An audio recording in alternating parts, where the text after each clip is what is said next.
Chinese Foreign Minister Qin Gang is today visiting the headquarters of the African Union as well as the Africa Centers for Disease Control headquarters in Addis Ababa on the second day of his visit to Ethiopia.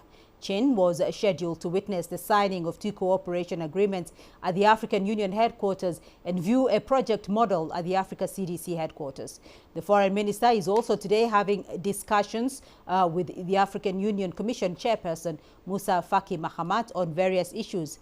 Qin arrived in Ethiopia on Tuesday, where he met Ethiopia's Prime Minister Abiy Ahmed.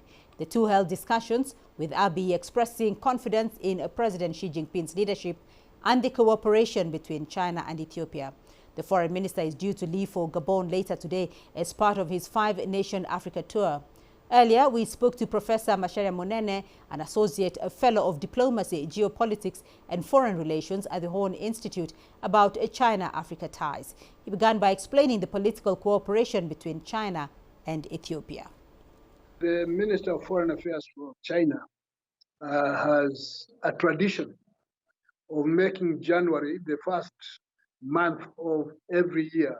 The first call of duty is Africa. So for the minister to visit Addis Ababa, mainly the headquarters of the African Union, and also I'm sure he'll be visiting other African countries, is a show of solidarity in terms of thought, in terms of expectations, and the importance that China places on Africa in its global outlook.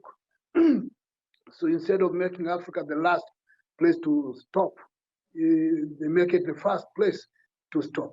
And being the new minister for foreign affairs in China, it is important for him to touch base with the various countries in Africa in order to cement what already exists as good rapport on both sides. So for not just for the Ethiopians, but for Africa, it is important that he made that trip, and it can only reverberate positively across the continent. Well, you can talk about political cooperations, understanding about the issues that affect each of the countries. And I think one of the things that the minister from China said was the need to respect each other and not to interfere with internal affairs of the other country. With that show of respect would then make it easier to deal with other issues that might come along. And then when you start talking about economic cooperation and people-to-people cooperation becomes very important, because then that makes it easy for other areas of discussion to take place. So starting with a friendly posture, understanding, respect is the right way.